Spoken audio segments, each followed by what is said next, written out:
Media का और जिन्हें भी सोशल मीडिया नाल रिलेटेड साथी आए ने मैं सारिਆਂ ਦਾ ਵੈਲਕਮ करदा धन्यवाद करदा। तो जिहड़ी करोना महामारी है ਉਹਦੇ ਨਾਲ ਹੁਣ तक पंजाब दे ਜਾਂ देश दे आर्थिक ढांचे ते की असर पिया, राजनीति किस तरह की होगी, किस तरह सानू करोना दे नाल रहना सीखना पऊगा। इस विषय ते बहुत सारिया डिबेट्स तुहाडे इन्हां कैमरे राहीं इन्हां माइकां राहीं हो चुकियां ने, हुंदियां ने, हो रही ने। पिछले दिन ही नरेंद्र मोदी जी प्रधानमंत्री साहब ने कहा सी कि 20 लाख करोड़ का एक पैकेज इकनोमिक पैकेज असी देवांगे,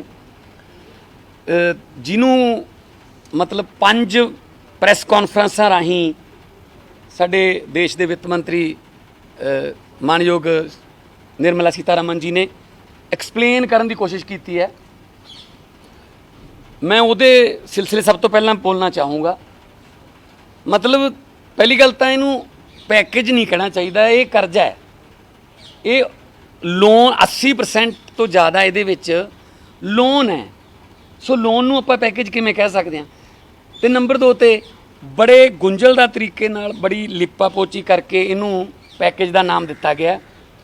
तो जे आप सब तो पहला क्योंकि पंजाब खेती आधारित सूबा है, मैं जो खेती ते आधारित जो मैं कहना कि डाका मारिया जो राज्यां दे अधिकारां ते, मैं उहदे बारे थोड़ा जिहा मैं आसान शब्दां च बयान करना चाहूँगा। जो मैं भी एक्सपर्टां नाल गल करके जिन्ने भी खेती दे माहिर ने ਜਾਂ खेती के अर्थशास्त्री ने उन्होंने नाल गल करके जो मेरे सामने गल आई है। सब तो पहला तो इन्होंने कहा कि असी प्राइवेट मंडियां जिहड़ियां ने प्राइवेट प्लेयर नूं मंडियां बनाउण दी इजाज़त दी जाऊगी कि हुण की हुंदा कि मंडीकरण बोर्ड जिहड़ा पंजाब दा ओह मंडियां नूं नोटिफाई करदा है कि आ मंडी होगी। करोना चलदे हुण भी बहुत सारे जिल੍ਹਿਆਂ ਦੇ ਵਿੱਚ कई शैलरां नूं डायरैक्ट मंडियां नोटिफाई किया गया मंडी बोर्ड वालों। उत्थे जिन्नी भी फसल जिहड़ी जिनस आउंदी है उहदे ते जिहड़ी पर क्विंटल जिहड़ी मार्केट फीस बनती है वो लई जाती है क्योंकि नोटिफाइड बाई मंडी बोर्ड है। ਇਹਦਾ ਜਿਹੜਾ 1 साल का पैसा है जिहड़ी मार्केट फीस है लगभग 4000 करोड़ है जी, जिहदे चों 1100 तो 1200 करोड़ रुपया कणक दा हुंदा है, 1500 तो 1700 करोड़ दे विच क्योंकि झोने की पैदावार ज़्यादा होंदी है पर एकड़ ते उहदा हुंदा है। ते बाकी दूजियां फसलां जिवें नरमा जिहड़ी मालवा पट्टी है जां सरों जां कोई होर जिहड़ियां फसलां ने बदलमियां उन्हां दा हुंदा है। सो सिद्धम सिद्धा 4000 करोड़ ते डाका वज्जिया जी पंजाब दे मंडीकरण बोर्ड की मार्केट फीस ते, क्योंकि हुण कोई भी प्राइवेट प्लेयर आऊगा वो कहूगा आ मेरी मंडी है, तां उहदे च मंडी बोर्ड का जिहड़ा कोई हिस्सा नहीं होगा, कोई उन्होंने मार्केट फीस नहीं आऊगी। यही 4000 करोड़ दे नाल फिर रूरल डिवेलपमेंट जिहड़ी हुंदी है, जिहड़ियां लिंक रोडां मंडी बोर्ड बनाउंदा है वो सारियां खत्म होणगियां। जिहड़े होर मंडी बोर्ड द्वारा जिहड़े खेतां नूं खेती आधारित जिहड़ियां सबसिडियां दित्तियां जांदियां वो सारियां खत्म हो जाणगियां। पहला तो डाका इन्हां ने मार्केट फीस ते मारिया 4000 करोड़ का सीधा पंजाब दे जिहड़े मंडी बोर्ड नूं घाटा होऊगा जी। नंबर 2 ते ये की कर रहे हैं हुण, ये कहंदे जी असीं ये कानून बना दांगे कि जिहड़ा किसान है वो अपनी फसल नूं देश दे विच किते मर्जी बेच ले। ये कोई नवां कानून थोड़ी है, ये तो जदों जनता पार्टी की सरकार आई सी 1977 च एमरजेंसी तो बाद, ये तो उन्होंने पहले साल ही लिआंदा सी एक देश एक मंडी। हुण भी कोई कानून कोई रोक नहीं हैगी कि तुसीं किते होर बेच के नहीं आ सकते। बिहार का मध्य प्रदेश का जिहड़ा झोना है वो हरियाणा पंजाब च विकण आउंदा है, ये कोई नवां गल थोड़ी कीती इन्हां ने। पर इहदे नाल की होऊगा, इहदे नाल देखो खन्ने का जां संगरूर का जां बठिंडे का भुच्चो मंडी का जां मानसा का कोई किसान ये नहीं हो सकता कि वह अपनी फसल नूं गुजरात ले जाके बेच दे। असीं तां आजादपुर मंडी दिल्ली तक पहुँच है साडी सब्जियां दी, होर इदू उपर नहीं जा सकते असीं। ये तो फिर बड़े प्लेयर ही होणगे जिहड़े माल गड्डियां भर के कई लख टन का जिहड़ी है इत्थों फसल जिहड़ी है, क्योंकि इन्होंने जरूरी वस्तां का जिहड़ा एक्ट है उस अमेंडमेंट करके कोई किसी कोई भी जिहड़ी है ਉਹਦੇ ਭੰਡਾਰੀ ਕਰਨ ਵਾਸਤੇ ਉਹਨੂੰ ਤੁਸੀਂ ਰੱਖ ਸਕਦੇ ਹੋ, ਜਦੋਂ ਮਰਜ਼ੀ ਵੇਚ ਸਕਦੇ ਹੋ। ਤਾਂ ਇਹਦੇ ਨਾਲ ਇਹ ਪ੍ਰਾਈਵੇਟ ਪਲੇਅਰਾਂ ਨੂੰ ਲੈ ਕੇ ਆ ਰਹੇ ਨੇ ਖੇਤੀ 'ਚ ਹੁਣ ਆਉਣ ਵਾਲੇ ਦਿਨਾਂ 'ਚ ਅੰਬਾਨੀਆਂ ਅਡਾਨੀਆਂ ਦੇ ਵੱਡੇ ਵੱਡੇ ਜਿਹੜੇ ਗਡਾਊਨ ਨੇ ਉਹਨਾਂ ਦੇ ਉਦਘਾਟਨ ਹੋਣ ਲੱਗ ਗਏ। ਜਿੰਨਾ ਵੀ ਪੈਕੇਜ ਦਿੱਤਾ ਹੈ ਸੋ ਕਾਲਡ ਪੈਕੇਜ, ਉਹਦੇ ਵਿੱਚੋਂ 70% ਇਹੋ ਜਿਹੀਆਂ ਅਨਾਉਂਸਮੈਂਟਾਂ ਨੇ ਜਿਹੜੀਆਂ ਪਾਰਲੀਮੈਂਟ 'ਚੋਂ ਪਾਸ ਹੋਣੀਆਂ ਸੀ। ਇਹਨਾਂ ਨੇ ਜਿਹੜਾ ਕਰੋਨਾ ਦੇ ਕਾਰਪੇਟ ਦੇ ਵਿੱਚ ਲਪੇਟ ਕੇ ਇਹ ਜਿਹੜੀ ਕਿਸਾਨਾਂ ਤੇ ਮਾਰ ਮਾਰੀ ਹੈ, ਰਾਜਾਂ ਦੇ ਅਧਿਕਾਰਾਂ ਤੇ ਮਾਰ ਮਾਰੀ ਹੈ, ਉਹਦੀ ਸਖਤ ਸ਼ਬਦਾਂ 'ਚ ਆਮ ਆਦਮੀ ਪਾਰਟੀ ਨਿਖੇਧੀ ਕਰਦੀ ਹੈ।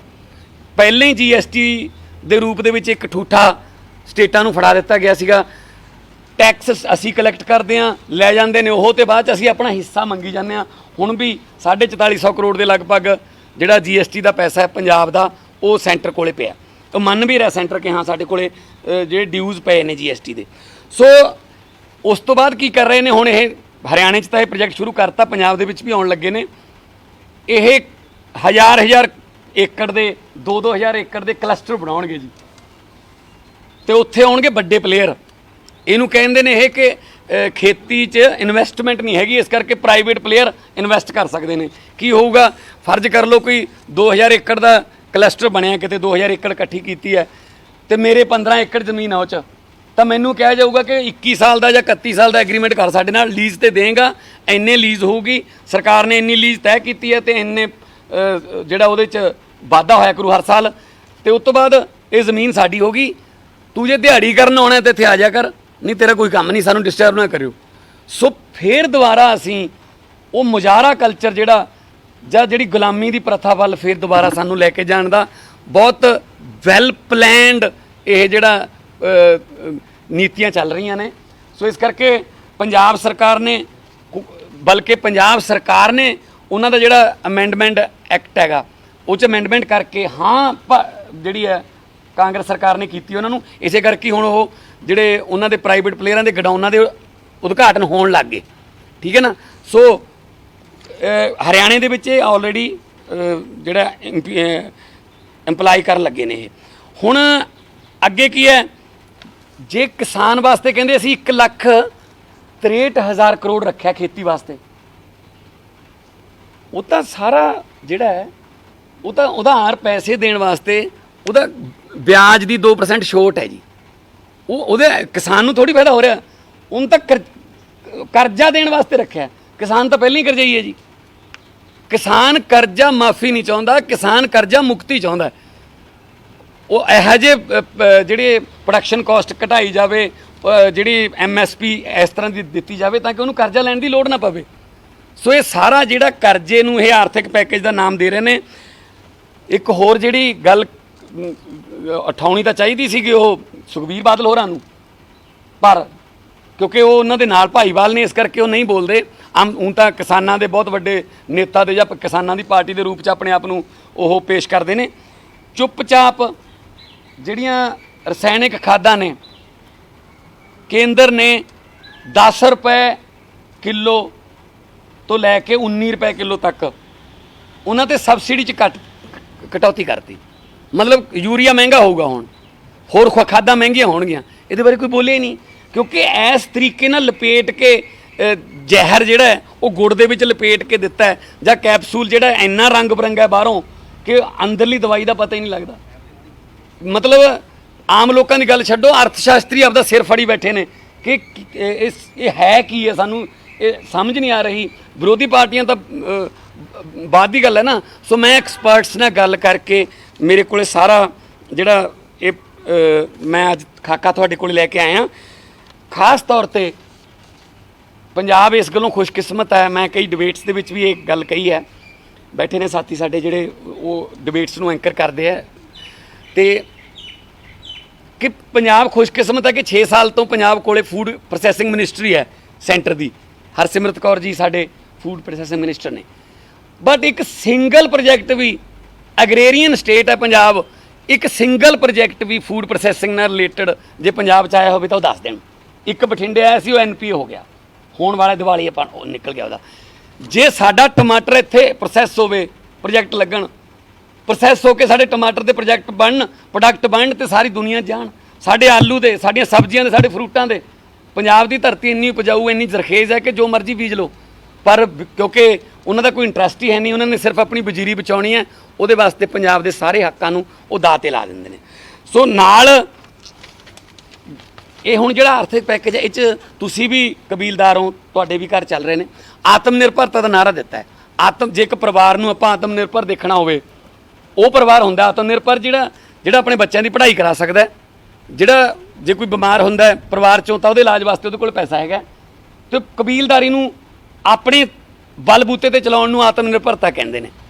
ਤਾਂ ਮੋਦੀ ਸਾਹਿਬ ਆਤਮ ਨਿਰਭਰਤਾ ਦੀ ਗੱਲ ਕਰ ਗਏ ਅਤੇ ਅਗਲੇ ਦਿਨ ਹੀ ਮੈਡਮ ਨਿਰਮਲਾ ਸੀਤਾਰਮਨ ਨੇ ਅਨਾਊਂਸ ਕਰਤਾ ਕਿ 49% ਤੋਂ ਵਧਾ ਕੇ FDI ਜਿਹੜੀ ਹੈ 74% ਕੀਤੀ ਜਾਂਦੀ ਹੈ ਡਿਫੈਂਸ 'ਚ।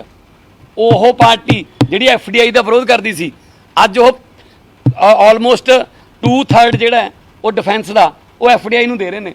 ਮਤਲਬ ਇਹ ਆਤਮ ਨਿਰਭਰਤਾ ਥੋੜ੍ਹੀ ਹੈ, ਇਹ ਤਾਂ ਤੁਸੀਂ ਉਹਨਾਂ 'ਤੇ ਡਿਪੈਂਡਡ ਹੋ ਰਹੇ ਹੋ। ਬਲਕਿ ਮਤਲਬ ਉਹਨਾਂ ਮੁਲਕਾਂ ਨੂੰ ਪਤਾ ਹੋਊਗਾ ਸਾਡੇ ਕੋਲ ਕਿਹੜਾ ਗੋਲਾ ਬਰੂਦ ਹੈ, ਕਿਹੜੀ ਤੋਪ ਹੈ, ਕਿਹੜੇ ਜਹਾਜ਼ ਨੇ, ਕਿਹੜਾ ਸਾਡੇ ਕੋਲ ਡਿਫੈਂਸ ਇਹਨਾਂ ਨੇ ਜਿਹੜਾ ਉਹ ਗਿਰਵੀ ਰੱਖਤਾ। ਏਅਰ ਇੰਡੀਆ ਵਿਕਾਊ ਹੈ ਜੀ, LIC ਉਹ ਵੇਚ ਰਹੇ ਨੇ, ਰੇਲਵੇ ਵੇਚਣ ਦੀ ਤਿਆਰੀ ਹੈ, ਏਅਰਪੋਰਟ ਸਾਰੇ ਵੇਚਤੇ, ਅਤੇ ਹੁਣ ਤਾਂ ਨਾਲ ਇਹ ਵੀ ਕਰਤਾ ਕਿ ਹਰੇਕ ਪਬਲਿਕ ਸੈਕਟਰ ਦੇ ਵਿੱਚ ਪ੍ਰਾਈਵੇਟ ਸੈਕਟਰ ਜਿਹੜਾ ਆ ਸਕਦਾ ਹੈ। ਠੀਕ ਹੈ ਜੀ। ਸੋ ਪ੍ਰਾਈਵੇਟ ਸੈਕਟਰ ਤਾਂ ਉੱਥੇ ਆਊਗਾ ਜਿੱਥੇ ਉਹਨੂੰ ਮੁਨਾਫਾ ਹੋਊਗਾ। ਸੋ ਜਿੱਥੋਂ ਤੱਕ ਗੱਲ ਕੀਤੀ ਇਹਨਾਂ ਨੇ, ਕੋਈ ਕਿਸੇ ਦੀ EMI ਨਹੀਂ ਮਾਫ ਹੋਈ, ਬਕਾਇਦਾ EMI ਜਿਹੜੀ ਹੈ ਬੈਂਕਾਂ ਕੱਟ ਰਹੀਆਂ ਨੇ। ਕਿਸੇ ਦੇ ਬਿਜਲੀ ਦੇ ਬਿੱਲ ਮਾਫ ਨਹੀਂ ਹੋਏ, ਬਲਕਿ ਪੁਰਾਣੀ ਐਵਰੇਜ ਮੁਤਾਬਕ ਬਿਜਲੀ ਦੇ ਬਿੱਲ ਭੇਜੇ ਨੇ ਪੰਜਾਬ 'ਚ। ਠੀਕ ਹੈ ਜੀ, ਤੁਹਾਡੇ ਵੀ ਘਰਾਂ 'ਚ ਆਏ ਹੋਣਗੇ। ਅਤੇ ਜਿਹੜਾ ਪ੍ਰਾਈਵੇਟ ਸੈਕਟਰ ਹੈ ਉਹ ਤਨਖਾਹਾਂ 'ਚ ਕਟੌਤੀ ਕਰ ਰਿਹਾ, ਉਹ ਜਿੰਨਾ ਦਿਨ ਲੋਕਡਾਊਨ ਰਿਹਾ ਉਹ ਤਨਖਾਹਾਂ ਨਹੀਂ ਦੇ ਰਹੇ। ਸੋ ਆਮ ਜਿਹੜਾ ਬੰਦਾ ਹੈ ਉਹ ਤਾਂ ਉੱਥੇ ਹੀ ਖੜਾ ਜੀ। ਜਿਹੜੇ ਇਹ ਪੈਕੇਜ ਆ ਰਹੇ ਨੇ, ਇਹ ਕਰੋਨਾ ਦੇ ਮੋਢੇ 'ਤੇ ਧਰ ਕੇ ਉਦਯੋਗਪਤੀਆਂ ਵਾਸਤੇ ਚਲਾਇਆ ਜਾ ਰਿਹਾ। ਜਿਹੜਾ ਹੁਣ ਕਰੋਨਾ ਦੇ COVID-19 ਦੇ ਓਲੇ ਖੜ ਕੇ ਜਿਹੜੀਆਂ ਇਹ ਸਰਕਾਰ ਜਿਹੜੀ ਹੈ ਉਦਯੋਗਪਤੀਆਂ ਨੂੰ ਲਾਭ ਪਹੁੰਚਾ ਰਹੀ ਹੈ। ਛੋਟੇ ਦੁਕਾਨਦਾਰ, ਨਾਈ, ਧੋਬੀ, ਰਿਕਸ਼ੇ ਵਾਲਾ, ਆਟੋ ਰਿਕਸ਼ੇ ਵਾਲਾ ਹੈ ਜੀ, ਜਿਹੜੇ ਰੇਹੜੀ ਵਾਲੇ, ਫੜੀ ਵਾਲੇ, ਡਰਾਈਵਰ, ਆਟੋ ਚਾਲਕ, ਜਿਹੜੇ ਕਿਸੇ ਆਰਗੇਨਾਈਜ਼ ਸੈਕਟਰ 'ਚ ਨਹੀਂ ਆਉਂਦੇ, ਉਹਨਾਂ ਨੂੰ ਤਾਂ ਕੋਈ ਫਾਇਦਾ ਨਹੀਂ ਹੋਇਆ ਜੀ। ਉਹ ਤਾਂ ਉੱਥੇ ਹੀ ਖੜੇ ਨੇ। ਮੇਰੇ ਕੋਲ ਹਰ ਰੋਜ਼ ਫੋਨ ਆਉਂਦੇ ਨੇ ਉਹਨਾਂ ਦੇ, ਜੀ ਸਾਡਾ ਕੀ ਬਣੂਗਾ ਜੀ। ਮੇਰੇ ਕੋਲ ਸੰਗਰੂਰ ਦੇ ਦੁਕਾਨਦਾਰ ਆਏ, ਉਹ ਕਹਿੰਦੇ ਸਾਡੇ ਜਿਹੜੇ ਲੈਂਡਲੋਰਡ ਨੇ ਜਿਨ੍ਹਾਂ ਤੋਂ ਅਸੀਂ ਦੁਕਾਨਾਂ ਕਿਰਾਏ 'ਤੇ ਲਈਆਂ, ਦੁਕਾਨਾਂ ਖੋਲ੍ਹਣ ਦੀ ਇਜਾਜ਼ਤ ਤਾਂ ਦੇਤੀ, ਪਰ ਉਹ ਸਾਨੂੰ ਕਹਿੰਦੇ ਪਹਿਲਾਂ ਸਾਨੂੰ 2 ਮਹੀਨਿਆਂ ਦਾ ਕਿਰਾਇਆ ਦਿਓ। ਮੈਂ ਕਿਹਾ ਜੀ, ਮੈਂ ਚੀਫ ਸੈਕਟਰੀ ਸਾਹਿਬ ਨਾਲ ਵੀ ਗੱਲ ਕੀਤੀ ਸੀ, ਮੈਂ ਕਿਹਾ ਜੀ CM ਸਾਹਿਬ ਤੋਂ ਕੋਈ ਸੋਸ਼ਲ ਅਪੀਲ ਹੀ ਕਰਾ ਦਿਓ ਕਿ ਜਿਹੜੇ ਲੈਂਡਲੋਰਡ ਨੇ ਉਹ ਆਪਣੇ ਕਿਰਾਏਦਾਰਾਂ ਤੋਂ ਹਜੇ ਇੱਕਦਮ ਕਿਰਾਇਆ ਨਾ ਮੰਗਣ, ਉਹਨੂੰ ਐਡਜਸਟ ਕਰ ਲੈਣ 10 ਮਹੀਨਿਆਂ 'ਚ, 12 ਮਹੀਨਿਆਂ 'ਚ। ਕੋਈ ਹਜੇ ਤੱਕ ਪਾਲਿਸੀ ਨਹੀਂ, ਜਦਕਿ ਦਿੱਲੀ ਦੇ ਵਿੱਚ ਇਸ ਤਰ੍ਹਾਂ ਕਰਤਾ ਸਾਡੀ ਗੌਰਮੈਂਟ ਨੇ। ਦਿੱਲੀ ਦੇ ਆਟੋ ਰਿਕਸ਼ੇ ਵਾਲਿਆਂ ਨੂੰ, ਜਾਂ ਕੋਈ ਛੋਟਾ ਹਾਥੀ ਚਲਾਉਂਦਾ, ਕੋਈ ਟੈਂਪੂ ਚਲਾਉਂਦਾ, ਟਰਾਂਸਪੋਰਟ, ਉਹਨਾਂ ਦੇ ਖਾਤਿਆਂ ਦੇ ਵਿੱਚ ਪੈਸੇ ਪਾਏ ਨੇ। ਤਾਂ ਫਿਰ ਸਿੱਧਾ ਪੈਸਾ ਕਿਹੜਾ ਦਿੱਤਾ ਹੈ ਮੋਦੀ ਸਰਕਾਰ ਜਾਂ ਨਿਰਮਲਾ ਸੀਤਾਰਮਨ ਜੀ? ਇਹ ਉਹਨਾਂ ਤੋਂ ਮੈਂ ਸਵਾਲ ਪੁੱਛਦਾ ਕਿ ਸਿੱਧੇ ਪੈਸੇ, ਡਾਇਰੈਕਟ ਕੈਸ਼ ਕਿਹੜੇ ਸੈਕਟਰ ਨੂੰ ਮਿਲਿਆ?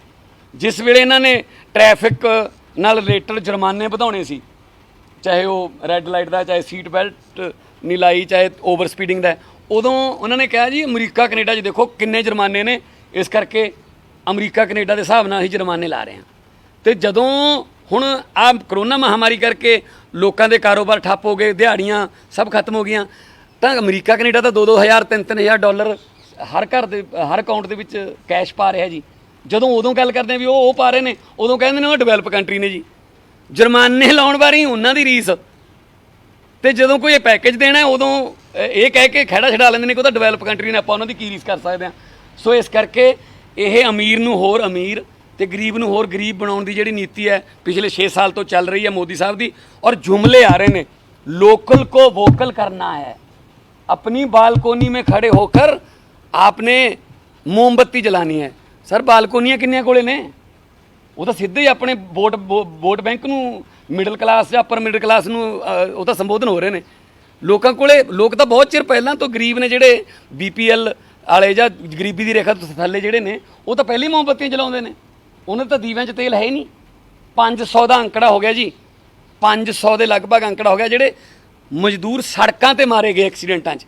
ਕੋਈ ਟ੍ਰੇਨ ਥੱਲੇ ਆ ਗਿਆ, ਕੋਈ ਟਰੱਕਾਂ ਦੇ ਐਕਸੀਡੈਂਟਾਂ 'ਚ ਮਾਰੇ ਗਏ ਲੋਕ। 3-3 ਹਜ਼ਾਰ ਕਿਲੋਮੀਟਰ ਤੁਰਨ ਵਾਸਤੇ ਆਪਣੇ, ਤੁਸੀਂ ਦੇਖਦੇ ਹੋ ਕਿਸ ਤਰ੍ਹਾਂ ਦੀਆਂ ਮਤਲਬ ਸਾਡੇ ਦੇਸ਼ ਦੀਆਂ ਆਜ਼ਾਦੀ ਤੋਂ ਬਾਅਦ ਦੀਆਂ ਤਸਵੀਰਾਂ ਆ ਰਹੀਆਂ ਨੇ ਕਿ ਸੂਟਕੇਸਾਂ ਦੇ ਉੱਤੇ ਬੱਚੇ ਲਿਟੇ ਹੋਏ ਨੇ ਅਤੇ ਸੂਟਕੇਸ ਨੂੰ ਖਿੱਚ ਕੇ ਮਾਂ ਲੈ ਕੇ ਜਾ ਰਹੀ ਹੈ। ਕੀ 70 ਸਾਲਾਂ 'ਚ 72 ਸਾਲਾਂ ਦੀ ਆਜ਼ਾਦੀ 'ਚ ਅਸੀਂ ਆਹ ਕਮਾਇਆ ਜੀ? ਤੇ ਇੱਥੇ ਜਿਹੜੇ ਪੰਜਾਬ ਦੀ ਹੈ, ਪੰਜਾਬ ਦੀ ਇਨਕਮ ਜਿਹੜੀ ਹੈ ਉਹ ਜਾਂ ਤਾਂ ਐਕਸਾਈਜ਼ ਤੋਂ ਹੈ ਜਾਂ ਮਾਈਨਿੰਗ ਤੋਂ ਹੈ ਜਾਂ ਰੈਵਨਿਊ ਹੈ, ਜਿਹੜਾ ਆਪਣਾ ਤਹਿਸੀਲਾਂ ਵਾਲਾ, ਉਹ ਤਿੰਨੇ ਜਿਹੜੇ ਸੈਕਟਰ ਨੇ ਉਹ ਇਹਨਾਂ ਨੇ ਫੇਲ ਕਰਤੇ। ਈਵਨ ਇਹਨਾਂ ਦੇ ਆਪਦੇ ਐਮਐਲਏ ਪ੍ਰਗਟ ਸਿੰਘ ਜੀ ਬੋਲ ਰਹੇ ਸੀ ਕਿ ਕੁਛ ਨਾ ਕੁਛ ਤਾਂ ਕਰ ਲਓ, ਕਿਹੜਾ ਮੂੰਹ ਲੈ ਕੇ ਲੋਕਾਂ ਜਾਵਾਂਗੇ। ਲੜਨਾ ਸੀ ਕਰੋਨਾ ਨਾਲ, ਮੰਤਰੀ ਆਪਸ 'ਚ ਲੜੀ ਜਾਂਦੇ ਆ ਤੇ 3 ਸਾਲ ਉਹੀ ਨੀਤੀ ਚੱਲਦੀ ਰਹੀ। ਹੁਣ ਪਤਾ ਨਹੀਂ ਅਚਾਨਕ ਕਿਵੇਂ ਪੰਜਾਬ ਦਾ ਹੇਜ ਇਹਨਾਂ ਨੂੰ ਜਾਗਿਆ ਕਿ ਲੜਾਈ ਕਰ ਲਈ। ਅਸਲ 'ਚ ਕੀ ਆ, ਹੁਣ ਅੱਗੇ ਲੋਕ ਜਿਹੜੇ ਨੇ ਇਹਨਾਂ ਨੂੰ ਦੇਖ ਰਹੇ ਨੇ ਕਿ ਸਾਨੂੰ ਨਹੀਂ ਵੜਨ ਦੇਣਗੇ ਪਿੰਡਾਂ 'ਚ, ਤਾਂ ਕਰਕੇ ਇਹ ਹੁਣ ਪੰਜਾਬ ਦਾ ਜਿਹੜਾ ਮੋਹ ਜਿਹੜਾ ਇਹਨਾਂ ਨੂੰ ਜਾਗਿਆ। ਆਲਰੇਡੀ ਜਿਹੜਾ ਬੈਂਕਾਂ ਬਰਬਾਦ ਹੋ ਗਈਆਂ ਤੇ ਕੈਪਟਨ ਸਾਹਿਬ, ਮੈਂ ਕਈ ਵਾਰੀ ਪੁੱਛਿਆ ਵੀ ਹੈ, ਮੈਂ ਪਿਛਲੇ 1 ਹਫ਼ਤੇ ਤੋਂ ਕੋਸ਼ਿਸ਼ ਵੀ ਕਰ ਰਿਹਾ ਜੀ ਫੋਨ ਕਰਨ ਦੀ। ਕੈਪਟਨ ਸਾਹਿਬ ਆਪਦੀ ਲੋਕੇਸ਼ਨ ਤਾਂ ਜਨਤਕ ਕਰ ਦੇਣਾ ਕਿ ਉਹ ਕਿਹੜੇ ਫਾਰਮ ਹਾਊਸ ਤੇ ਨੇ। ਤੁਸੀਂ ਹੁਣ ਫੋਨ ਲਾ ਲਓ, ਜਿਹੜਾ ਨੰਬਰ ਆਫੀਸ਼ੀਅਲੀ ਸੀਐਮ ਹਾਊਸ ਦਾ ਦਿੱਤਾ ਹੋਇਆ, ਉੱਥੋਂ ਤੁਹਾਨੂੰ ਜਵਾਬ ਹੋਊਗਾ ਇਸ ਫਾਰਮ ਹਾਊਸ ਤੇ ਨੇ। ਫਾਰਮ ਹਾਊਸ ਦਾ ਨੰਬਰ ਦੇ ਦਿਓ ਜੀ, ਫਾਰਮ ਹਾਊਸ ਤੇ ਫੋਨ ਕਰੋਗੇ ਜੀ, ਦੂਜੇ ਫਾਰਮ ਹਾਊਸ ਤੇ ਨੇ। ਕਿਰਪਾ ਕਰਕੇ ਕੈਪਟਨ ਸਾਹਿਬ, ਇਹ ਬਹੁਤ ਸੰਕਟ ਦਾ ਮੌਕਾ ਚੱਲ ਰਿਹਾ। ਆਪਦੇ 2-3 ਫੇਵਰੇਟ ਮੰਤਰੀਆਂ ਜਾਂ 2-3 ਫੇਵਰੇਟ ਅਫਸਰਾਂ ਨਾਲ ਵੈਬ ਕਾਨਫਰੰਸ ਨਾਲ ਨਹੀਂ ਚੱਲਣਾ। ਤੁਸੀਂ ਜਿੰਨੇ ਦਿਨ ਕਰਫਿਊ ਵਧਾਇਆ ਉਹਦੇ 'ਚ ਕੀ ਖੱਟਿਆ ਸੀ? ਐਂਬੂਲੈਂਸਾਂ ਦੀ ਹਾਲਤ ਕਿਸੇ ਤੋਂ ਲੁਕੀ ਨਹੀਂ ਹੋਈ, ਹਸਪਤਾਲਾਂ ਦੀ ਹਾਲਤ ਅੱਜ ਵੀ ਉਹੀ ਹੈ, ਨਰਸਾਂ ਅੱਜ ਵੀ ਧਰਨੇ ਦੇ ਰਹੀਆਂ ਨੇ। ਸੋ ਪੰਜਾਬ ਜਿਹੜਾ ਹੁਣ ਉਹ ਸਿਰ ਤੋਂ ਪਾਣੀ ਲੰਘ ਗਿਆ। ਮੈਂ ਸਾਰੇ ਪੰਜਾਬੀਆਂ ਨੂੰ ਬੇਨਤੀ ਕਰਨਾ ਚਾਹੂੰਗਾ ਤੁਹਾਡੇ ਜ਼ਰੀਏ ਕਿ ਜੇ ਹੁਣ ਨਾ ਆਪਾਂ ਇਕਮੁੱਠ ਹੋਏ, ਜੇ ਹੁਣ ਵੀ ਆਪਾਂ ਇਹ ਕਹਿੰਦੇ ਰਹੇ ਵੀ ਚਲੋ ਇਹਨਾਂ ਨਾਲ ਚੱਲਦੇ ਹਾਂ, ਸਾਡਾ ਪਰਿਵਾਰ ਪਹਿਲਾਂ ਤੋਂ ਇਹਨਾਂ ਨਾਲ ਚੱਲਦਾ ਆ ਰਿਹਾ ਹੈ, ਇੱਧਰ ਚੱਲਦੇ ਹਾਂ ਜੀ, ਸਾਡੇ ਕਈ ਕੰਮ ਹੋ ਜਾਣਗੇ। ਜੇ ਆਪਾਂ ਇਸ ਤਰ੍ਹਾਂ ਦੇ ਨਿੱਜੀ ਸਵਾਰਥਾਂ ਪਿੱਛੇ ਅੱਜ ਵੀ ਇਹਨਾਂ ਦੋਨਾਂ ਲੁਟੇਰੀਆਂ ਪਾਰਟੀਆਂ ਦੇ ਪਿੱਛੇ ਲੱਗਦੇ ਰਹੇ ਤਾਂ ਪੰਜਾਬ ਦਾ ਨਕਸ਼ਾ ਦੁਨੀਆ ਦੇ ਨਕਸ਼ੇ ਤੋਂ ਮਿਟਾ ਦੇਣਗੇ।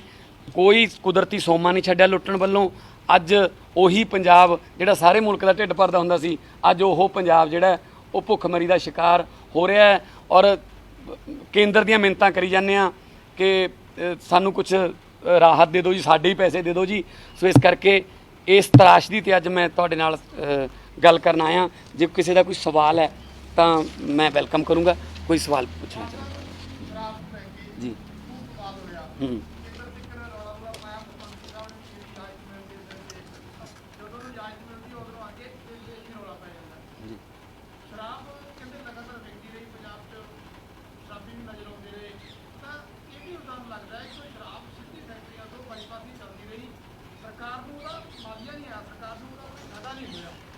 ਦੇਖੋ ਨਪਿੰਦਰ, ਕੀ ਹੈ ਕਿ ਜਿਹੜਾ ਐਕਸਾਈਜ਼ ਹੈ, ਐਕਸਾਈਜ਼ ਇਹਨਾਂ ਦੇ ਆਪਦੇ ਮਾਫੀਏ ਕੋਲੇ, ਇਸੇ ਕਰਕੇ ਐਕਸਾਈਜ਼ ਨੂੰ ਖੋਲ੍ਹਣ ਵਾਸਤੇ ਜ਼ਿਆਦਾ ਜ਼ੋਰ ਲਾਉਂਦੇ ਰਹੇ ਕਿ ਸਾਨੂੰ ਇਜਾਜ਼ਤ ਦੇ ਦਿਓ ਜੀ।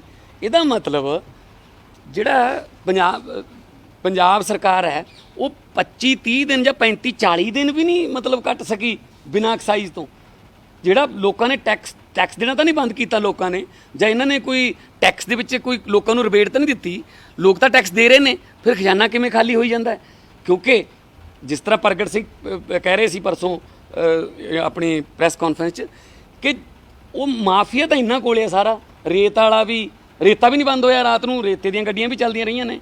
ਜਿਹੜਾ ਮਾਫੀਆ ਤਾਂ ਸਾਰਾ ਰੈਵਨਿਊ ਵਾਲਾ ਇਹਨਾਂ ਕੋਲੇ ਹੈ। ਤਾਂ ਫਿਰ ਸਿਰਫ ਫਰਕ ਕੀ ਪੈਂਦਾ? ਰਜਿਸਟਰ ਵਾਲਾ ਬੰਦਾ ਪਹਿਲਾਂ ਅਕਾਲੀਆਂ ਦਾ ਬਹਿੰਦਾ ਹੁੰਦਾ ਸੀ 10 ਸਾਲ, ਹੁਣ 3 ਸਾਲ ਤੋਂ ਇਹਨਾਂ ਦਾ ਰਜਿਸਟਰ 'ਤੇ ਬੰਦਾ ਬਹਿੰਦਾ ਹੈ। ਕੰਮ ਤਾਂ ਜਿਵੇਂ ਚੱਲ ਰਿਹਾ ਨਾ। ਨਜਾਇਜ਼ ਫੈਕਟਰੀਆਂ ਫੜੀਆਂ ਗਈਆਂ ਨੇ, ਕਿੱਥੇ ਫੜੀਆਂ ਗਈਆਂ ਨੇ? ਪਟਿਆਲੇ ਵਾਲੀ ਨਜਾਇਜ਼ ਫੈਕਟਰੀ ਜਿਹੜੀ ਫੜੀ ਹੈ ਰਾਜਪੁਰੇ ਵਾਲੀ, ਉਹ 'ਚੋਂ ਲੋਕਲ ਐਮਐਲਏ ਦਾ ਨਾਮ ਆਉਂਦਾ ਜੀ। ਹੁੱਕਾ 12 ਉਹਨਾਂ ਦੀਆਂ ਨੇ ਜੀ। ਹਾਂਜੀ, ਜਿਹੜੀ ਵੀ ਨਜਾਇਜ਼ ਆਈ ਹੈ, ਚਾਹੇ ਹਰਿਆਣੇ ਤੋਂ ਆਈ ਹੈ, ਚਾਹੇ ਉਹ ਪੰਜਾਬ ਦੀਆਂ ਡਿਸਟਿਲਰੀਆਂ 'ਚੋਂ ਆਈ ਹੈ ਨਾ, ਫਿਰ ਨਜਾਇਜ਼ ਸ਼ਰਾਬ ਦਾ ਤਾਂ ਇਹਨਾਂ ਨੂੰ ਪਤਾ ਹੋਊਗਾ ਨਾ। ਇਹ ਕਿਵੇਂ ਹੋ ਸਕਦਾ ਕਿ ਇਹਨਾਂ ਦੇ ਨੱਕ ਹੇਠਾਂ ਦਾ ਕੰਮ ਹੋਈ ਜਾਵੇ, ਇਹਨਾਂ ਨੂੰ ਪਤਾ ਨਾ ਹੋਵੇ? ਸਭ ਪਤਾ ਹੈ। ਆਪਣੇ ਬੰਦਿਆਂ ਨੂੰ ਤੋਂ ਹੀ ਇਹ ਕੰਮ ਕਰਾਉਂਦੇ ਨੇ, ਨਕਲੀ ਦਾ ਵੀ ਆਪਣੇ ਬੰਦਿਆਂ ਤੋਂ। ਜਿਹੜੇ ਨੇ ਪਿਛਲੇ ਹੁਣ 3600 ਕਰੋੜ ਦਾ ਘਾਟਾ ਹੋਇਆ ਜੀ। ਕਾਰਪੋਰੇਸ਼ਨ ਬਣਾਉਣ ਦੀ ਗੱਲ ਪਹਿਲੇ ਸਾਲ ਚੱਲੀ ਸੀ, ਨਹੀਂ ਬਣਾਈ ਤਾਂ ਹੁਣ ਸਾਲ ਦੇ ਵਿੱਚ ਕੀ ਕਰ ਲੈਣਗੇ? ਸੋ ਕੈਪਟਨ ਸਾਹਿਬ ਅਜੇ ਵੀ ਅਫਸਰਾਂ ਦਾ ਸਾਥ ਦੇ ਰਹੇ ਨੇ। ਕੈਪਟਨ ਸਾਹਿਬ ਨੇ ਕੱਲ੍ਹ ਜਿਹੜੀ ਕੈਬਨਿਟ ਦੀ ਕੋਈ ਸਾਥੀ ਬੁਲਾਏ ਸੀ, ਆਪਦੇ ਫੇਵਰੇਟ ਬੁਲਾ ਕੇ ਉਹਦੇ ਵਿੱਚ ਫੇਰ ਕਰਨ ਅਵਤਾਰ ਹੋਰੀ ਬੈਠੇ ਸੀ। ਸੋ ਚੰਨੀ ਹੋਰਾਂ ਦਾ ਰੌਲਾ ਜਾਂ ਮਨਪ੍ਰੀਤ ਬਾਦਲ ਹੋਰਾਂ ਦਾ ਜਿਹੜਾ ਰੌਲਾ ਹੈ, ਮੈਨੂੰ ਨਹੀਂ ਲੱਗਦਾ ਕਿ ਉਹ ਕਿਸੇ ਮੁਕਾਮ 'ਤੇ ਪਹੁੰਚੂਗਾ। ਹੈ ਜੀ? ਹਾਂ,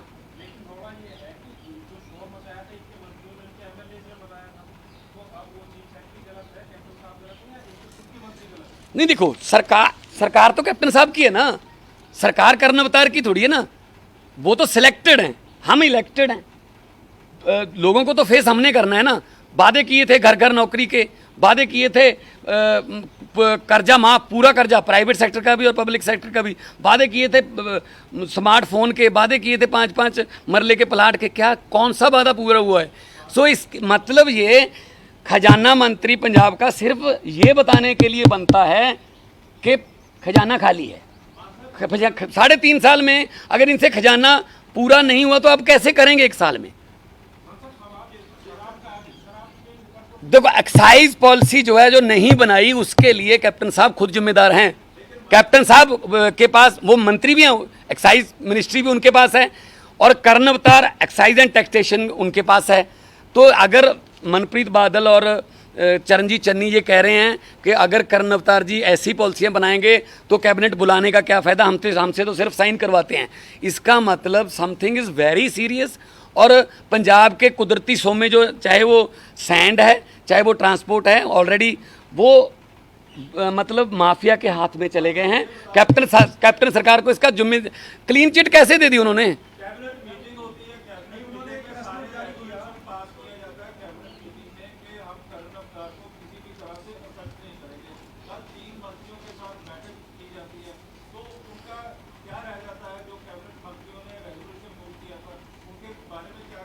तो इसका मतलब तो सीधा है कि कैप्टन साहब ने उनको ठेंगा दिखा दिया कि भाई साहब जो मर्जी कर लो, मैं तो माफिया का साथ ही दूंगा। और कैप्टन साहब तो बड़ी देर से बीजेपी की बोली बोल रहे हैं, वो तो आज से थोड़ी है। आप लोगों को हैरान होने की जरूरत नहीं है, मतलब हैरान ना होयो इस गल तो कि आने वाले दिनों शायद कैप्टन साहब की जी दाड़ी वाली जाली है वो भगवे रंग की हो सकती है। ठीक है ना, कोई भी ऐसा फैसला नहीं जिहदा वो विरोध करन, पंजाब के हक मंगण उत्थों, सगों उन्होंने जो भी कहते हैं इत्थों साइन करके उत्थे तोड़ देंगे ने। सो इस करके जो मंत्री जीरो करते जी, ये मंत्री दसन हुण कि तुसी कैबिनेट मिनिस्ट्री ने तुहाडे कोले फाइनांस मिनिस्टर की गल नहीं मन्नी जा रही। फाइनांस मिनिस्टर कह रहा जी मैनूं तुसी कहा सी इन्ने करोड़ आऊगा साइन कर दो, मैनूं तां घाटा पै गया जी, मैं लोगों को जवाब देना है। सो इस करके इत्थों ये सिद्ध होंदा कि कैप्टन साहब लोकतांत्रिक तरीके नाल नहीं, उही राजाशाही जिहड़ी है ना, हुक्म दे के सुनना नहीं किसी का, सिर्फ इधरले पासे बोलना, एक वन वे जिहड़ा ऑर्डर ने वो चल रहे हैं।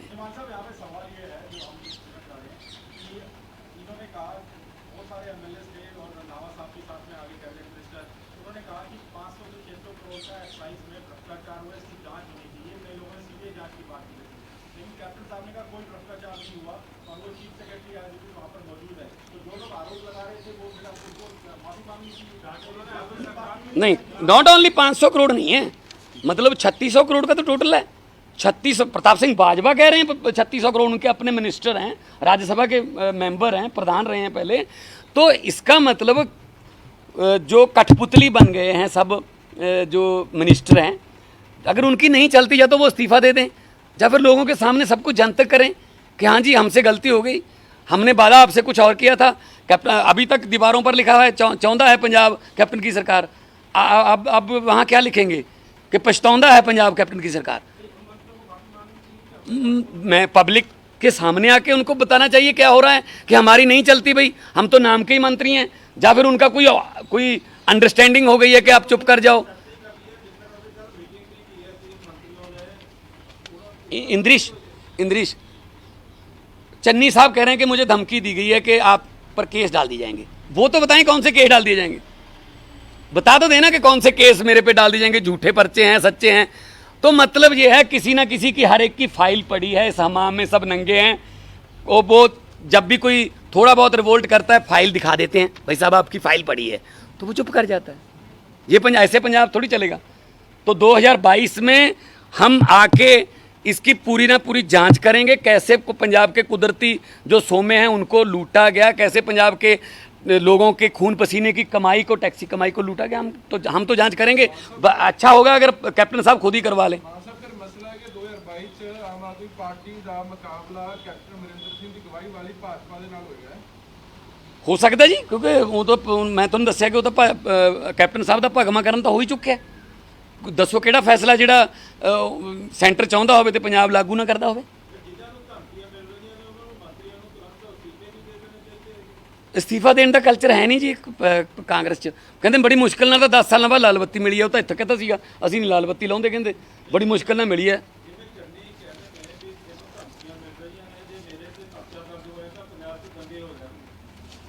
ਦੇਖੋ ਜਿਸ ਤਰੀਕੇ ਨਾਲ ਉਹਨਾਂ ਨੇ ਕਿਹਾ, ਮੈਂ ਜੇ ਤਾਂ ਸੱਚੀ ਮੁੱਚੀ ਉਹਨਾਂ ਨੂੰ ਇਸ ਤਰ੍ਹਾਂ ਦਬਕਾਇਆ ਗਿਆ ਤਾਂ ਮੈਂ ਉਹਦੀ ਸਖਤ ਸ਼ਬਦਾਂ 'ਚ ਨਿੰਦਾ ਕਰੂੰਗਾ ਕਿ ਇੱਕ ਮਿਨਿਸਟਰ ਜਿਹੜਾ ਜੇ ਕੋਈ ਆਵਾਜ਼ ਉਠਾਉਂਦਾ ਹੈ ਤਾਂ ਉਹਨੂੰ ਇਸ ਤਰ੍ਹਾਂ ਦਬਾਇਆ ਜਾਵੇ ਵੀ ਚੁੱਪ ਕਰ ਜਾ, ਨਹੀਂ ਤਾਂ ਤੈਨੂੰ ਤੇਰੇ ਤੇ ਕੇਸ ਪਾ ਦਾਂਗੇ। ਕੈਪਟਨ ਸਾਹਿਬ ਨੇ ਖੁਦ ਨੇ ਕਿਹਾ ਸੀਗਾ ਵਿਧਾਨ ਸਭਾ 'ਚ ਕਿ ਤੁਸੀਂ ਰੇਤੇ ਬਾਰੇ ਮਾਮਲਾ ਨਾ ਉਠਾਓ, ਮੈਂ ਤੁਹਾਡੇ ਵੀ ਨਾਂ ਲੈ ਦੂੰਗਾ ਅਕਾਲੀ ਦਲ ਦੇ। ਕਿਉਂ ਨਹੀਂ ਲੈ ਰਹੇ ਫਿਰ ਜੇ ਨਾ ਪਤਾ ਜੀ? ਇਹਦਾ ਮਤਲਬ ਤੁਸੀਂ ਵੀ ਚੋਰ ਹੋ ਤਾਂ ਸਾਨੂੰ ਚੋਰੀ ਕਰਨ ਤੋਂ ਹਟਾਓ ਨਾ। ਸੋ ਇਹ ਇਸ ਨੀਤੀ ਤੇ ਪੰਜਾਬ ਚੱਲ ਰਿਹਾ ਹੈ। ਸੁਖਬੀਰ ਸਿੰਘ ਬਾਦਲ ਪਤਾ ਨਹੀਂ ਕਿੱਥੇ ਨੇ, ਵਿਰੋਧੀ ਧਿਰ ਜਿਹੜੀ ਹੈ ਆਮ ਆਦਮੀ ਪਾਰਟੀ ਵੱਲੋਂ ਅਸੀਂ ਤਾਂ ਚਾਹੇ ਸੜਕਾਂ ਤੇ, ਚਾਹੇ ਵਿਧਾਨ ਸਭਾ, ਚਾਹੇ ਪਾਰਲੀਮੈਂਟ 'ਚ ਜਿੱਥੇ ਵੀ ਪੰਜਾਬ ਦੇ ਹੱਕਾਂ ਦੀ ਗੱਲ ਕਰਨੀ ਪਊਗੀ ਅਸੀਂ ਕਰਾਂਗੇ। ਇਹਨਾਂ ਤੋਂ ਕੋਈ ਉਮੀਦ ਨਹੀਂ। ਹੁਣ ਤਾਂ ਜੋ ਅੱਜ ਪੰਜਾਬ ਦੀ ਹਾਲਾਤ ਨੇ, ਮਤਲਬ ਜੇ ਕਿਸੇ ਨਾਲ ਵੀ ਗੱਲ ਕਰ ਲਈਏ ਤਾਂ ਇਸ ਤਰ੍ਹਾਂ ਦਾ ਉਦਾਸ ਪੰਜਾਬ ਤੇ ਇਸ ਤਰ੍ਹਾਂ ਦਾ ਕੰਗਾਲ ਪੰਜਾਬ ਕਦੇ ਨਹੀਂ ਦੇਖਿਆ ਗਿਆ ਸੀ। ਹਾਂਜੀ ਕਲਸਟਰ ਬਣਾਉਣਾ। ਹਾਂ ਨਹੀਂ ਬਣਾਉਂਦੇ ਕਿਹੜੇ ਆ? ਜਿੰਨੇ PSU ਬਣਾਏ ਸੀਗੇ 47 ਤੋਂ ਲੈ ਕੇ ਜਿੰਨੇ PSU ਬਣਾਏ ਸੀ ਅੱਜ ਦੀ ਡੇਟ 'ਚ ਵਿਕਾਊ ਨੇ ਸਾਰੇ। ਭੇਲ ਵੀ ਵੇਚਤੀ।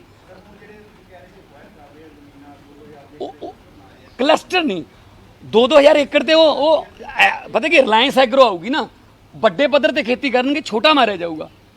ਠੀਕ ਹੈ ਨਾ, ਛੋਟਾ ਦੁਕਾਨਦਾਰ, ਛੋਟਾ ਆੜਤੀਆ, ਛੋਟਾ ਸ਼ੈਲਰ ਵਾਲਾ, ਪੱਲੇਦਾਰ ਹੈ ਜੀ, ਜਿੰਨੀ ਵੀ ਲੇਬਰ ਹੈ, ਕਿਸਾਨ ਛੋਟਾ, ਸਭ ਮਾਰੇ ਜਾਣਗੇ ਜੀ। ਜਦੋਂ 2 ਸਾਲਾਂ ਦੇ ਵਿੱਚ ਉਹਨਾਂ ਦਾ ਕੰਪੀਟੀਟਰ ਹੀ ਨਾ ਕੋਈ ਰਿਹਾ, ਉਹ ਤੋਂ ਬਾਅਦ ਉਹ ਮਨਮਾਨੀਆਂ ਕਰਨਗੇ। ਪਹਿਲਾਂ ਵੀ ਇਹੀ ਕਰਦੇ ਆਉਂਦੇ ਨੇ ਉਹ। ਸੋ ਇਸ ਕਰਕੇ ਮੈਨੂੰ ਇਹ ਲੱਗਦਾ ਕਿ ਇਸ ਮਹਾਮਾਰੀ ਦੇ ਵਿੱਚੋਂ ਵੀ ਉਦਯੋਗਪਤੀ ਜਿਹੜੇ ਨੇ ਉਹ ਫਾਇਦਾ ਦੇਖ ਰਹੇ ਨੇ ਤੇ ਸਰਕਾਰ ਉਹਨਾਂ ਦੀ ਹੈਲਪ ਕਰ ਰਹੀ ਹੈ। ਨਹੀਂ PSU ਥੋੜੀ ਹੈ ਕਲਸਟਰ। ਭਈ 5000 ਏਕੜ ਅਕਵਾਇਰ ਕਰ ਲਈ, ਖੇਤੀ ਕਰਨੀ ਹੈ, ਵਿੱਚ ਮੇਰੀ ਆਉਂਦੀ ਹੈ 15 ਕਿੱਲੇ, ਤੁਹਾਡੀ ਆਉਂਦੀ ਹੈ 20 ਕਿੱਲੇ। ਤੁਸੀਂ ਅਲੱਗ ਤਾਂ ਖੇਤੀ ਕਰ ਨਹੀਂ ਸਕਦੇ ਹੁਣ, ਜਦੋਂ ਆਲੇ ਦੁਆਲੇ ਤੁਹਾਡੇ ਕੁਝ ਹੋਇਆ ਹੀ ਨਹੀਂ। ਖੇਤੀ ਲਈ ਕਰ ਰਹੇ, ਲੀਜ਼ ਤੇ ਲੈਣਗੇ ਨਾ ਜੀ। ਮਤਲਬ ਪੰਜਾਬ ਦੇ ਵਿੱਚ ਹੁਣ ਤੁਸੀਂ ਅੱਧਾ ਪੰਜਾਬ ਅੰਬਾਨੀਆਂ ਕੋਲੇ ਹੋ ਜੂ, ਅੱਧਾ ਅੰਡਾਨੀਆਂ ਕੋਲੇ। ਇਹ ਵੀ ਹੋ ਸਕਦਾ ਹੁਣ ਆਉਣ ਵਾਲੇ ਦਿਨਾਂ ਜਿਸ ਤਰੀਕੇ ਨਾਲ ਚੱਲ ਰਿਹਾ ਹੈ। ਹੁਣ ਆਪਾਂ ਕਹਿੰਦੇ ਨਾਰਥ ਇੰਡੀਆ, ਸਾਊਥ ਇੰਡੀਆ, ਆਪਾਂ ਅੰਬਾਨੀ ਇੰਡੀਆ ਤੇ ਅੰਡਾਨੀ ਇੰਡੀਆ ਕਿਹਾ ਕਰਾਂਗੇ, ਕਿਉਂਕਿ ਅੱਧਾ ਉਹਨੇ ਸਾਂਭ ਲਿਆ, ਅੱਧਾ ਉਹਨੇ ਸਾਂਭ ਲਿਆ। ਇੱਕ ਸਿੰਗਲ ਵੀ ਦੱਸ ਦਿਓ। ਅੱਛਾ, ਜਿਸ ਵੇਲੇ ਤਾਂ ਬੇਲ ਆਊਟ ਕਰਨਾ ਉਦੋਂ ਨੀਰਵ ਮੋਦੀ, ਜਿਸ ਵੇਲੇ ਬੇਲ ਆਊਟ ਕਰਨਾ ਹੈ ਗੌਰਮੈਂਟ ਨੇ ਉਦੋਂ ਮਿਹਾਲ ਚੌਕਸੀ, ਬੇਲ ਆਊਟ ਕਰਨਾ ਹੈ ਤਾਂ ਉਦੋਂ ਵੱਡੇ ਜਿਹੜੇ ਉਦਯੋਗਪਤੀ ਨੇ, ਤੇ ਜਦੋਂ ਜੁਰਮਾਨਾ ਲਾਉਣਾ ਹੈ ਜਾਂ ਮਜ਼ਦੂਰ ਦੀ ਵਾਰੀ ਆਉਂਦੀ ਹੈ ਕਿ ਮੈਂ ਸੜਕ ਤੇ ਫਿਰਦਾ ਤਾਂ ਉਦੋਂ ਕਹਿੰਦੇ ਜੀ ਨਾ, ਸੁਪਰੀਮ ਕੋਰਟ ਦੇ ਵਿੱਚ ਲਿਖ ਕੇ ਦਿੱਤਾ ਕਿ ਕੋਈ ਬੰਦਾ ਵੀ ਸੜਕ ਤੇ ਹੈ ਨਹੀਂ। ਤੁਸੀਂ ਸੜਕਾਂ 'ਤੇ ਜਾ ਕੇ ਤਾਂ ਦੇਖੋ ਕਿਵੇਂ, ਮਤਲਬ 1947 ਦੀ ਪਾਰਟੀਸ਼ਨ ਤੋਂ ਬਾਅਦ ਪਹਿਲੀ ਵਾਰ ਦੇਖਿਆ ਗਿਆ ਕਿ ਇੰਨੀ ਭਾਰੀ ਗਿਣਤੀ 'ਚ ਜਿਹੜੇ ਗਰੀਬ ਲੋਕ ਨੇ ਉਹ ਤੁਰ ਕੇ ਪਲਾਨ ਕਰ ਰਹੇ ਨੇ ਕਿ ਭੁੱਖ ਨਾਲ ਵੀ ਤਾਂ ਮਰਨਾ ਹੀ ਹੈ, ਚਲੋ ਘਰੇ ਜਾ ਕੇ ਮਰ ਜਾਂਦੇ। ਸੋ ਆਹ ਹਾਲਾਤ ਕਰਤੇ ਜੀ।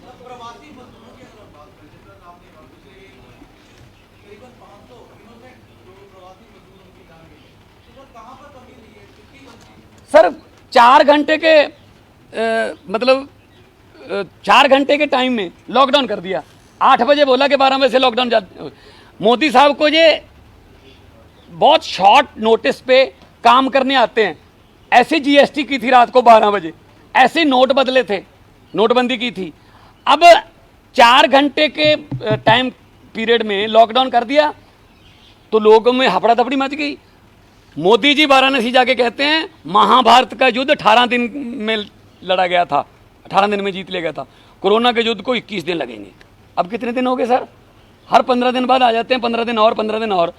अब लोगों को खोल दिया, जब कोरोना के केस भी बढ़ रहे हैं, अब लोगों को, अब ट्रेनें भी चला दी, अब दुकानें भी खुल रही हैं, अब खोल दिया। जबकि अगर 4-5 दिन दे देते कि 4-5 दिन के बाद लॉकडाउन होगा, आप अगर किसी ने कुछ ज़रूरी भी जाना है, चाहे वो श्रद्धालु थे हजूर साहब वाले, चाहे वो प्रवासी मजदूर थे, आज भी कबाइनों के ड्राइवर वहाँ पे फंसे हुए हैं, आज भी विदेशों में लाशें रुल रही हैं, लाशें। मेरे पास 10 लाशों का मैंने वो दिया हुआ है वहाँ पे कागजात विदेश मंत्रालय में। 2 मलेशिया में हैं, एक टोरंटो में है, 2 सऊदी अरब और कतर में हैं। मतलब वहाँ पे जो मॉर्चरी है वो भी फुल हो गई। मुझे आज एक बहुत ही मतलब स्टनिंग न्यूज़ उन्होंने दी। एक लड़का है रामपुरा फूल के पास, उसका गांव है, उसकी डेथ हो गई थी मलेशिया में।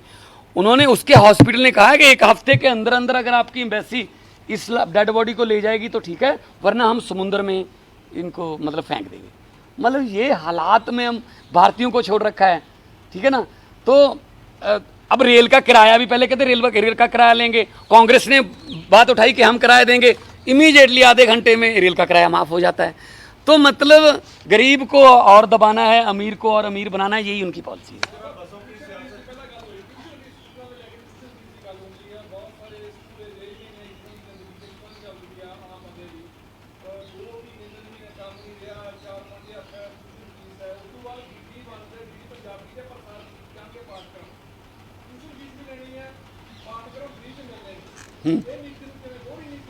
देखो पहली गल तो जो रिजर्व फंड होंगे स्कूलों का 1.5 लाख करोड़ के लगभग पे जी, वो जारी कर देन तो प्राइवेट जो स्कूल ने वो अपने टीचर की तनख्वाह दे देंगे, ठीक है ना। तो दिल्ली भी तो इदा ही किया ना, दिल्ली के ऑनलाइन क्लासा चलदियाँ ने, ठीक है ना, बड़े अच्छे तरीके ना वैल मैनेज। पर दिल्ली के एजुकेशन तो हैल्थ से 5 साल पहला जो काम होया वो करके दिल्ली अच्छा कर रहा है, क्योंकि ऑलरेडी हॉस्पिटल तो स्कूलों से काम हो रहा सीगा। उस पिछे तो असी इलैक्शन लड़ी है 2020 की, तो जिते भी हाँ। पहला इतने हस्पतालों के स्कूलों की कोई गल ही नहीं हुई ना, तो एक इमीडिएटली हम हस्पताल के स्कूलों एक दिन किमें ठीक कर लेंगे। ਜਿਹੜੀਆਂ ਐਂਬੂਲੈਂਸਾਂ ਚੋਂ ਤਾਂ ਮਤਲਬ ਐਦਾਂ ਝਾੜੂ ਲੱਗ ਰਿਹਾ ਐਂਬੂਲੈਂਸ 'ਚ, ਮਰੀਜ਼ ਬੈਠਣ ਤੋਂ ਮਨਾ ਕਰ ਰਿਹਾ। ਮੈਨੂੰ ਤਾਂ ਇਹ ਡਰ ਹੈ ਕਿ ਤੇ ਐਂਬੂਲੈਂਸਾਂ ਰੇਤ ਮਾਫੀ ਉਹਨਾਂ ਦੇ ਰੱਖੀਆਂ ਹੁਣ ਵੀ ਰਾਤ ਨੂੰ ਇਹਨਾਂ 'ਚ ਰੇਤਾ ਢੋਲਿਆ ਕਰੋ, ਜਿੰਨਾ ਉਹਦੇ 'ਚੋਂ ਰੇਤਾ ਨਿਕਲ ਰਿਹਾ, ਜਿੰਨਾ ਉਹਨਾਂ 'ਚ ਐਂ ਤਾਂ ਲੱਗਦਾ ਭਾਰਤ ਪਾ ਕੇ ਆਈਆਂ ਹੋਣ ਯਾਰ, ਠੀਕ ਹੈ ਨਾ।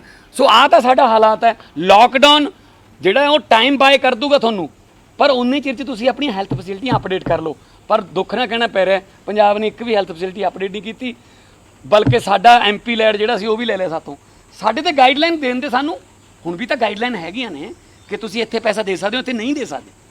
वालीबाल दीयां किटां नहीं दे सकदा मैं कोई मूवेबल थिंग वास्ते पैसा नहीं दे सकदा सिर्फ एंबूलेंस तो बिना, क्योंकि ऑडिट हुंदा तो वो चीज़ दिखानी पैंदी है, 6 महीने बाद ऑडिट हुंदा।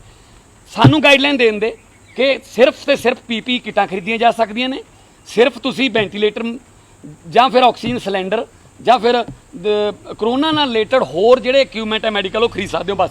ਤਾਂ ਅਸੀਂ ਆਪ ਖਰੀਦਦੇ ਨਾ।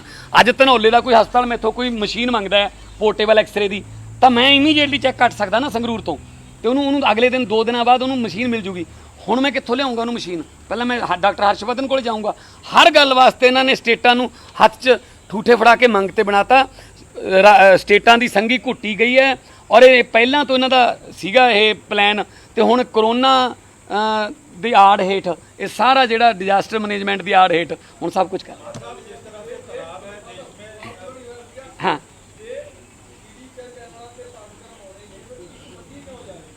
नहीं मैं यही नहीं देखो हुण ये कहते हैं जी सिर्फ ट्यूशन फीस लैनी है ऑनलाइन दी, तो जे ऑनलाइन चलो ऑनलाइन तो सर्वर ते भी खर्चा हुंदा उन्हां दा, कोई जूम जां कोई होर लैंदे होणगे, बट जे हरेक चैनल अपना हरेक क्लास वास्ते एक चैनल ही आ गया, ठीक है ना, तो फिर तो मेरे ख्याल च नहीं कोई इस तरह का होगा भी ट्यूशन फीस या कोई होर इस तरह की होवे। बेल आउट नहीं करनगे। स्कूल किन्हां दे ने?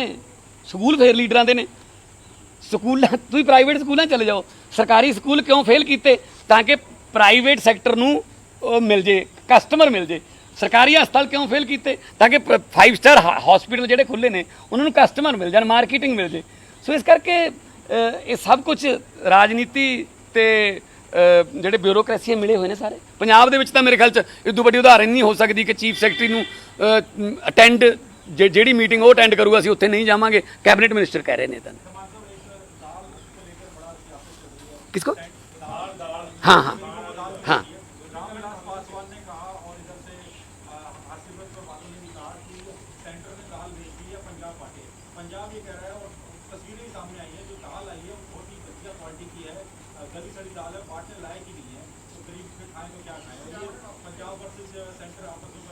नहीं देखो बादल साहब ने भी 70% राजनीति यही की है, मतरेई मां वाला सरूप करता जी सेंटर।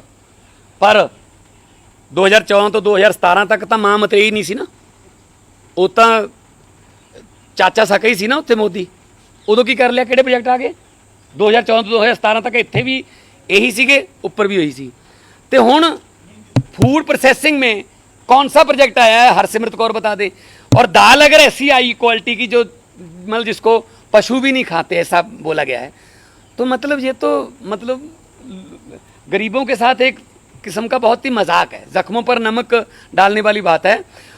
और मैं हर डिबेट में भी ये पूछता था, जब कोई अकाली दल का भी कोई बैठा होता था, आमतौर पे डॉक्टर दलजीत चीमा या चंदू मायरा होते थे, वो पूछते कि 1,40,00,000 लोगों के लिए जो राशन आया था वो कहाँ है। मैंने कहा जी वो बिल्कुल वहीं वो ट्रक खड़े हैं जहाँ सुखबीर बादल वाले ट्रक, जो जब मोदी को प्रधानमंत्री बनाना था तो नोटों के ट्रक नहीं आने थे, जिस चुंगी पर वो खड़े हैं उसी चुंगी पर वो खड़े हैं। जुमले हैं, जुमले सुना रहे हैं बस। तो अगर ऐसा है तो रामविलास पासवान जी क्लियर करें कि ये दाल है, वो खुद खा के दिखा देना। सिंगापुर के प्रधानमंत्री ने जब पानी जीरो वाटर बोलते हैं उसको, सिंगापुर के प्रधानमंत्री ने खुद पी के दिखाया था कि ये पानी पीने लायक है। तो ऐसा कोई एग्जाम्पल सेट करे ना। कैप्टन साहब को क्या पता दाल की क्वालिटी क्या होती है, कैप्टन साहब ने कभी दाल खरीदी है? राजे महाराजे लोग हैं, इनको क्या पता यार। खेती मंत्री वो हैं, खेती मंत्री कौन है पंजाब का? कैप्टन साहब। किस दिन उन्होंने मिर्चें बोई हैं यार। मतलब स्पोर्ट्स मिनिस्टर अगर बन सकता है पंजाब में, तो मेरे ख्याल में परगट से ज़्यादा अच्छा नहीं बन सकता कोई, जिसने देश का झंडा कितनी बार ऊंचा किया, हॉकी टीम का कैप्टन और दुनिया में नाम।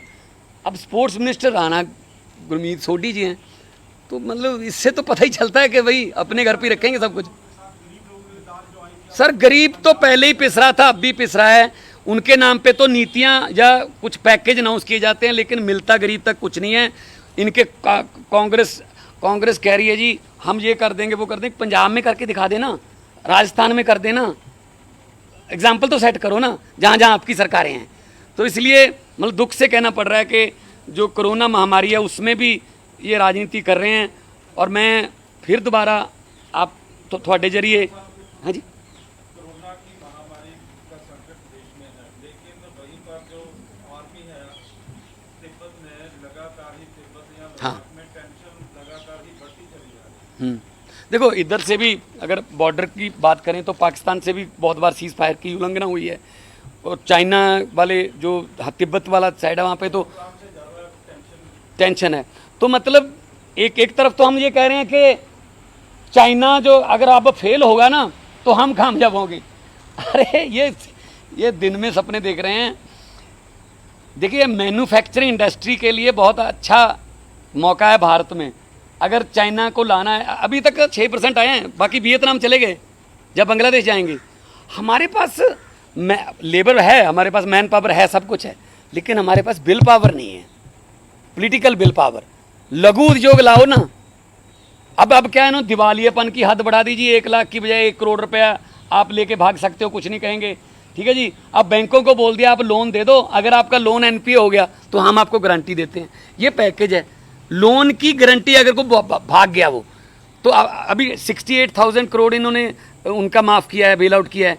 तो इसका मतलब यही है कि ये जुमले सुना के ताकि हेडलाइन अमर हो जाए, 20 लाख करोड़ का पैकेज, गवर्नमेंट का उसमें 2 लाख करोड़ के आसपास भी नहीं जा रहा। जीडीपी का जो ये कह रहे हैं 10%, 2% भी नहीं है वो। तो इसलिए अब ये सब समझते हैं लोग। और मैं पंजाब की गल करदा तां पंजाब जिहड़ा है वो इस वक्त पंजाब का किसान एवरेज 4 ਤੋਂ 5 ਲੱਖ रुपए कर्जे च डुब्बिया होया, हर किसान, चाहे वो प्राइवेट है चाहे वो सरकारी बैंक है चाहे आड़तियां दा, पर ਉਹਦੇ वास्ते कोई नहीं, ਉਹੀ ਉਵੇਂ ਜਿਵੇਂ खुदकुशियां चल रही ने। मैं तो ये कहना कि ਜਿਹੜੀ नरेगा है ਉਹਨੂੰ खेती वास्ते क्यों नहीं करते जी। ਝੋਨੇ ਦੀ ਹੁਣ ਝੋਨਾ ਲਾਉਣਾ ਹੈ, प्रवासी मजदूर चले गए बहुत भारी गिनती 'ਚ, ਤੇ ਫਿਰ ਤੁਸੀਂ ਲੋਕਲ ਲੇਬਰ ਨੂੰ ਜਿਹੜੀ ਕਿ ਰਜਿਸਟਰਡ ਲੇਬਰ ਆ ਤੁਹਾਡੇ ਕੋਲੇ, मनरेगा ਨੂੰ ਅਲਾਓ ਕਰੋ कि वो खेती के कामों भी ਜਿਹੜਾ साथ देवे, किसान भी फायदा होगा, लेबर भी फायदा होगा, तो 6-6 महीने के एडवांस पैसे उन्होंने अकाउंट च पा दो, दिहाड़ी 1.5 गुना या 2 गुना बढ़ा दो, गरीब नूं पैसा तां मिलूगा। नहीं तो ये जिहड़े निर्मला सीतारमन ते उहदी जिहड़ी तर्जमा है वो अनुराग ठाकुर जी हिंदी च कर दिंदे आ, इहदे नाल कुछ नहीं होना, सिर्फ गल्लां दा कड़ाह है जी, होर कुछ नहीं है।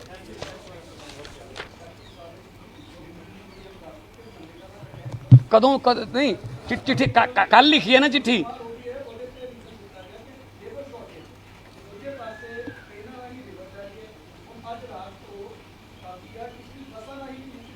एक पासे तो पैसे दे के इत्थों उधर नूं भेज रहे हैं, ਦੂਜੇ ਪਾਸੇ ਉੱਥੋਂ ਚਿੱਠੀ ਲਿਖ ਕੇ ਇੱਧਰ ਨੂੰ ਮੰਗ ਰਹੇ ਨੇ। ਬੂਹੇ ਆਈ ਜੰਨ ਬਿਨੋ ਕੁੜੀ ਦੇ ਕੰਨ, ਉਹ ਗੱਲ ਹੈ। ਹੁਣ ਤਾਂ ਝੋਨਾ ਦਾ ਸੀਜ਼ਨ ਤਾਂ ਆ ਗਿਆ ਜੀ, ਪਨੀਰੀ ਤਾਂ ਬੀਜਤੀ, ਪਨੀਰੀ ਤਾਂ ਉੱਗ ਵੀ ਆਈ, 10 ਜੂਨ ਤੋਂ ਝੋਨਾ ਲਾਉਣਾ, ਹੁਣ ਤੁਸੀਂ ਕਿੱਥੋਂ ਲਿਆਓਗੇ ਲੇਬਰ?